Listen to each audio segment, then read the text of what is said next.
Olá, pessoal. Quero iniciar esse vídeo aí agradecendo a visualização aí de todos. Espero estar contribuindo para o desenvolvimento aí dos que buscam mais conhecimento, ok? Então a gente vai começar falando sobre é, um pouco, né? A gente vai falar um pouco do que aconteceu na semana passada e muita coisa já fui falando nos vídeos anteriores. E, obviamente, tenho que ressaltar que dois eventos importantes que eu já havia comentado, até no vídeo anterior, sobre Copom e o FOMC, ok? Então, vou passar um pouco sobre, de novamente, né, o que eles disseram, né? Então, assim, resumidamente, o Copom, né, acaba que, por essa questão de atividade aí, o Copom já pensa, ó, tá ok, né, assim, vamos acompanhar, mas por enquanto, assim, o setor de atividade tá ok, isso está no comunicado, a gente vai ter acesso à ata na terça-feira, mas, então, o Copom olha para a atividade, né, tá aqui do país e fala, ó, atividade, então, já vinha, né, falando isso no próprio comunicado anterior, que o setor de atividade tinha mostrado claros sinais, né, enfim. Então, olhando para a atividade, ok, vamos olhar agora para a inflação e claramente há uma preocupação com a questão da inflação. Então, eles olharam para a inflação e viram que não está tudo bem, por todos os fatores, né? Sejam os fatores externos e internos, inclusive neste comunicado, né? Cabe aqui ressaltar que eles disseram sobre a questão hídrica, que o próprio Copom dizendo isso. Então, que isso tem impacto também na própria inflação. Com relação a isso, o Copom decidiu, né, na reunião de semana passada, elevar a taxa básica de juros, né, em 75 basis points, e já deixando esse comunicado, essa informação para a próxima reunião. E aí esse elemento mais hawkish que vem acompanhando aqui, esse elemento mais hawkish é uma forma implícita, né, de dizer que eles não vão entregar isso para a gente, obviamente, explicitamente, né, mas um tom mais hawkish no sentido de acordo com as expectativas e com que eles vão vir acompanhar para a próxima reunião, possa estar vindo um aumento é, maior do que 75 basis points. Isso o mercado não tinha, o mercado não estava muito, a grande maioria não estava esperando isso, e esse foi o acréscimo do Tom Hawkins que veio, né, no comunicado, ok?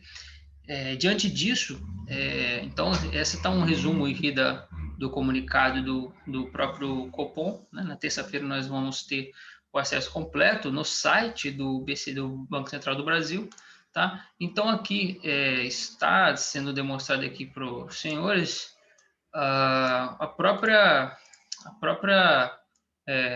própria inflação, né, para os 12 meses, tendo um estouro, né, do intervalo de tolerância da meta aqui, né, de a meta de que é 3,85 a inflação, né, em 12 meses, ou seja, para o final de 2021 aqui, e o intervalo de tolerância em mais 1,5, né? Então você pode considerar aqui que há uma preocupação, o Banco Central já sabe disso, então estão trabalhando para trazer, né, essa inflação para o intervalo, pelo menos, né, por intervalo de tolerância da meta até o fim de 2021, certo? Então a gente pode ver claramente aqui que hoje, né, o Brasil, opa, então a gente pode ver aqui hoje, né, deixa eu buscar aqui, a gente pode ver hoje claramente que o Brasil ele representa aqui uma taxa de juros real negativa, tá? Caneta 90. Então ele representa aqui uma taxa de juros real negativa. Deixa eu apagar aqui. Aqui.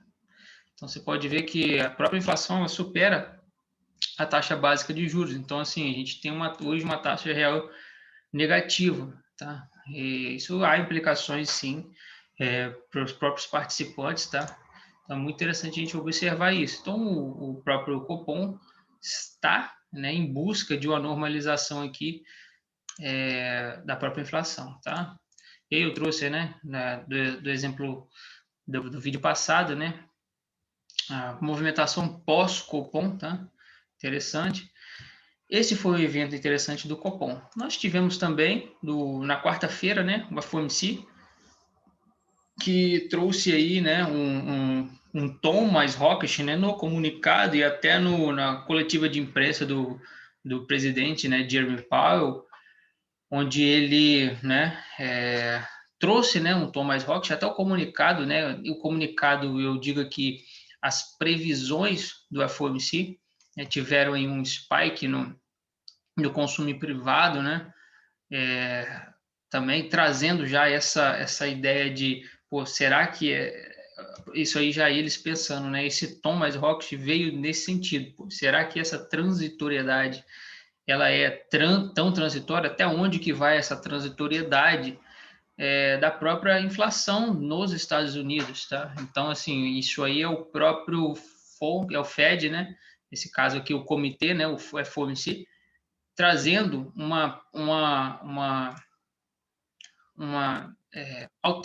alterar, né?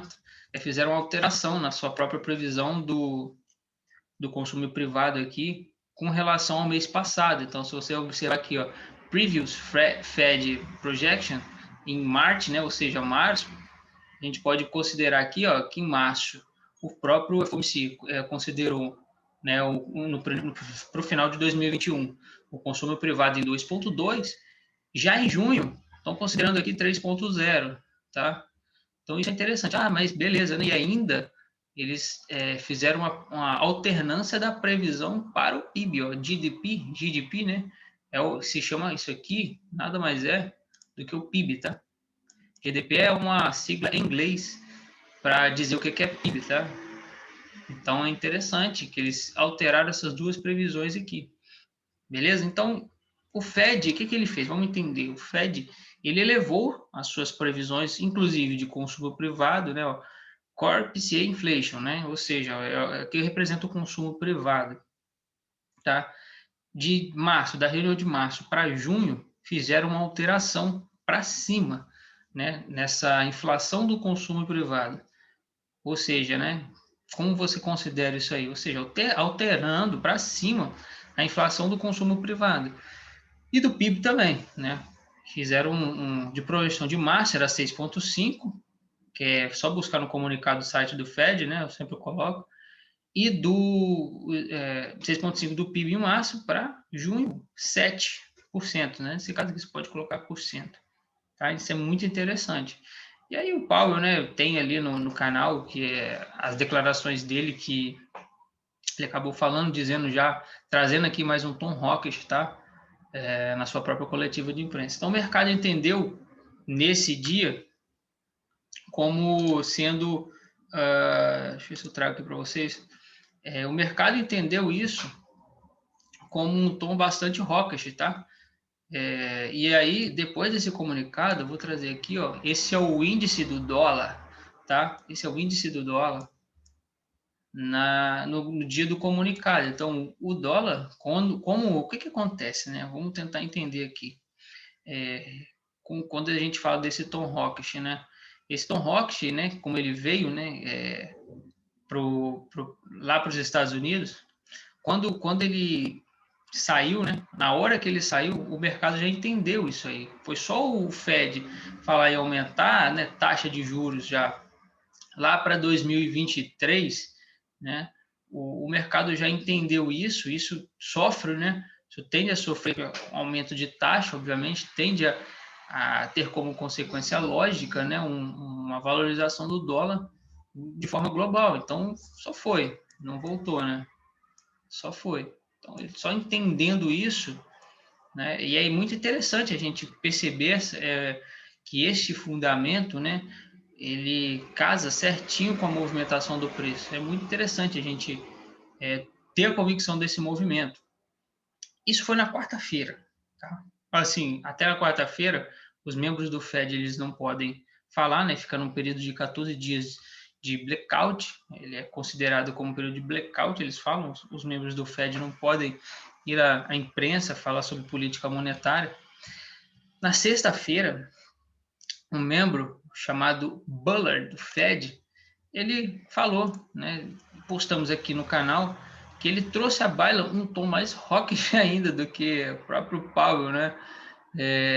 Muita gente falando sobre aumento de taxa em 2023, isso o FOMC falou, né, no seu comunicado, e o Bullard, né? Obviamente ele tem total autonomia para estar falando isso, né? Falando sobre moeda digital, né? Aí ele trazendo, né, aqui já um tom mais hawkish, né?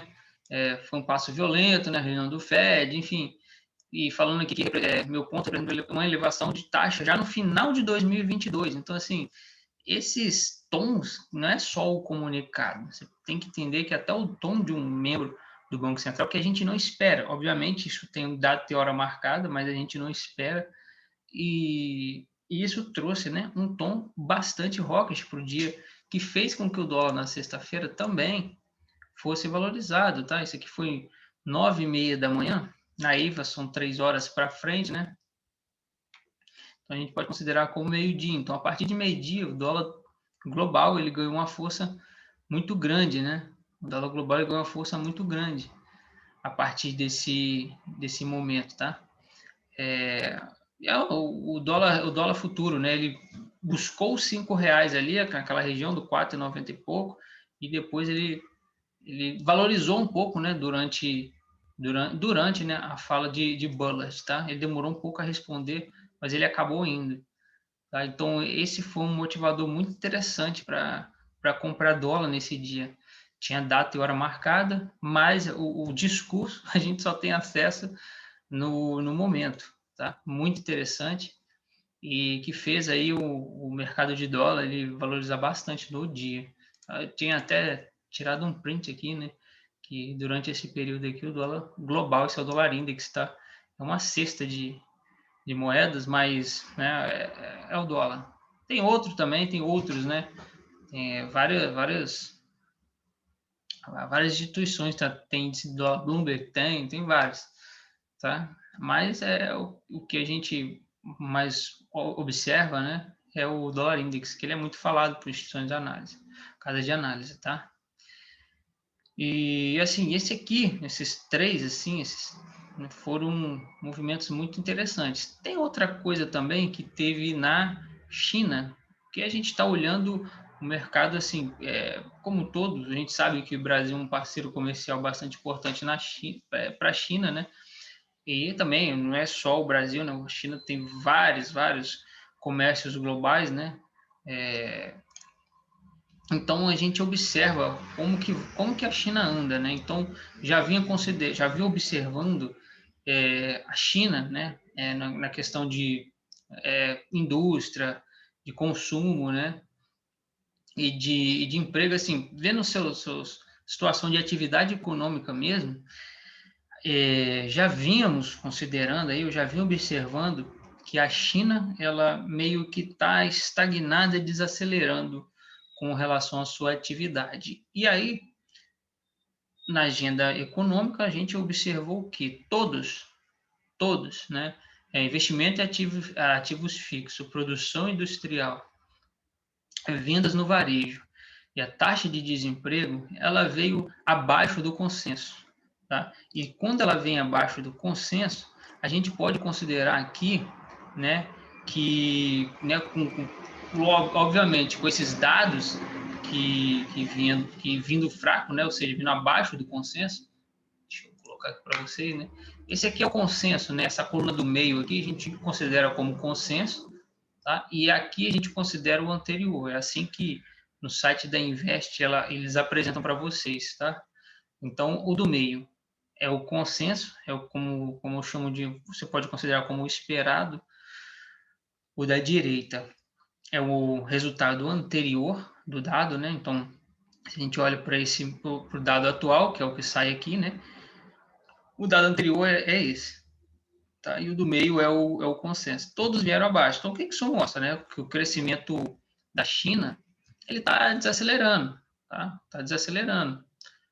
E muito devido a essas políticas monetárias de crédito que foi imposta aí nos meses passados, acabou sendo mais rígida. Então, a China trabalhando para isso e, consequentemente, isso tendo impacto na economia real de lá. Então, a gente pode considerar que vendas no varejo, enfim, é um dado para a gente observar, que isso é muito importante, tá?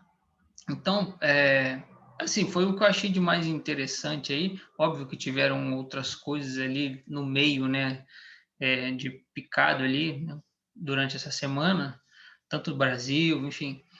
Mas, assim, se a gente pode considerar um cenário aqui resumido para vocês, é esse, tá? Para a semana que vem também, os principais que a gente pode considerar aqui, deixa eu ver aqui,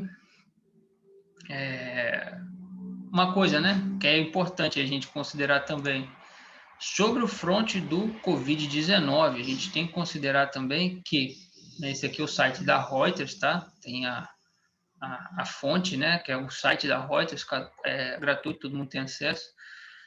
Interessante a gente observar que o Boris Johnson, né, também conhecido como Bojo, né, B-O-J-O, carinhosamente, né, Bojo, o Boris Johnson ele estendeu estendeu, né, o bloqueio, né, o bloqueio até 19 de julho, ou seja, praticamente a gente pode considerar aí mais umas 4 semanas aí de bloqueio lá no Reino Unido, tá? É importante a gente observar que isso é o que está em foco aí, isso é o que está no radar, tá?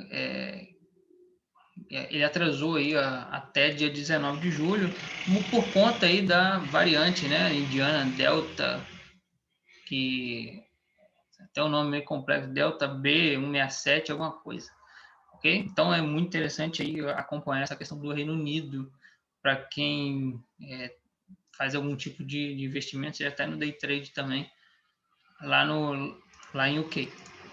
E aí essa semana, né, a gente tem de interessante, né? Na terça-feira a gente tem, já falei que a gente tem a divulgação da ata do Copom, tá? Vai sair aí às 8 da manhã, tá? Na terça-feira.